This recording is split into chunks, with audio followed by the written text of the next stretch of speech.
Isang mapagpalang araw sa ating lahat mga kapatid. Ako muli si Adrian Bernales ng Batch 3 at itong aking daily devotion.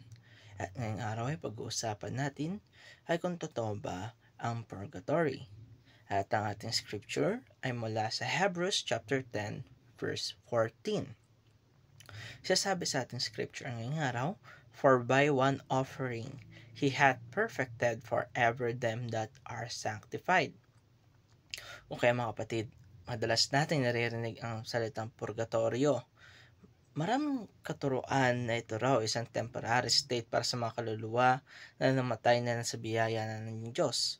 Pero kailangan pa ng purification mula sa tinatawag na venial sins o temporal punishment. Ang paniniwala nito ay eventually, kapag sila ay nalinis na, papasok sila ng langit. Hindi raw ito second chance para sa mga condemned, kundi last stage bago makarating sa glory. At sinasabi rin nila na pwede daw makatulong ang mga buhay sa pamamagitan ng prayers, masses, at indulgences para mapabilis ang proseso ng mga kaluluwa. Pero ano nga ba talaga ang sinasabi ng Biblia patungkol dito? Una-una dito mga kapatid, Christ's purification is enough. Kagaya ng sinabi natin sa ating scripture ngayong araw, "For by one offering he hath perfected forever them that are sanctified." Ibig sabihin nito, once na tumanggap tayo kay Kristo, ay sapat na ang kanyang dugo at kanyang sakripisyo para linisin tayo.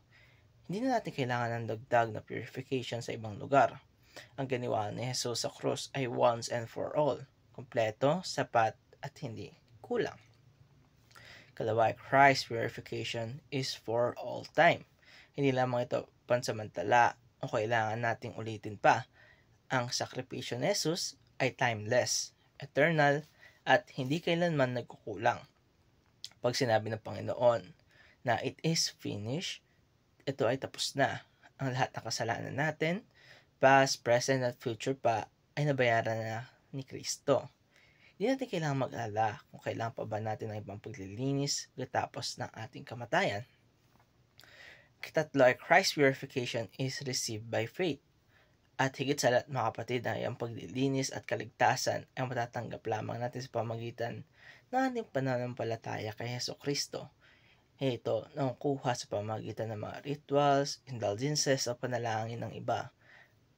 Ang sabi sa Ephesians chapter 2 verse 8 to 9, "For by grace are ye saved through faith, and that not of yourselves, it is the gift of God, not of works, lest any man should boast." Okay mga kapatid, dito natin mababasa na kung totoo ba talaga ang purgatory.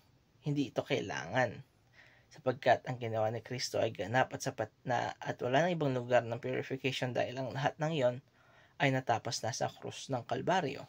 At ito nagtatapos ang aking daily devotion. Maraming salamat sa panonood.